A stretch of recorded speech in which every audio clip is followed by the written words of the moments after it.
ይሄ ነገር እኮ እኛን አይመለከትም አልኳቸው። መንግስትን የማይመለከት ነገር አለ አለ። እርሶ ቤት የቀደመው ፍቅር ነው። ወደ ምስራቅ አድርጌ ሲሄድ አንድ አልጋና እቺ ባለ 3 እግሯ በርጩማ የለችም እሷ 4 ነበረኝ።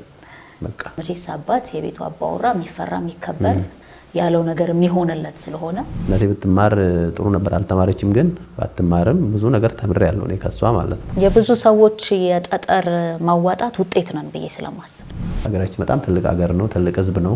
ግን ደግሞ በሩ ዝግ ነው። በሩ ተከፍቶ ባይደስለኝ ይበጃል የሚለውን ነገር የሚያማክር ጓደኛ ማግኘት መታደል ይመስለኛል አይደል? ከትምህርት ቤት ውጪ እንደ ቤተሰብ መጥቶ ከኋላ ይዙኛል ማለት ነው እና ደስ ይላል። ህግን እንዴት መረጡ? የሁሌ ጥያቄ ነው እሱ። የብሩ ጉዳይ ሳይሆን የክብር ነው፣ የሉዓላዊነት ጉዳይ ነው። የውሳኔ ሰው ናቸው። በቃ በቀጥታ ውስን ማድረግ ይችላሉ። ደሞዙ ሲመጣ በምግብ አልቋል ማለት ነው። ሰውንም ስንጋብዝ እንፈርማለን። ምን ይሉታል ሰዎች ሲያገኙት? ፈጠነ አደገ ምናምን ብለው ልምድም ለመውሰድ ለመማርም ያለውንም ለውጥ ለማድነቅም ጥያቄ ያነሳሉ። በእናት ቀሚስ ተከልሎ ያንን ማለፍ ቀላል ስላልሆነ እናቶትን ብናነሳ እኔ እንዳንቺ ቀለም አልተቀባውም እንጂ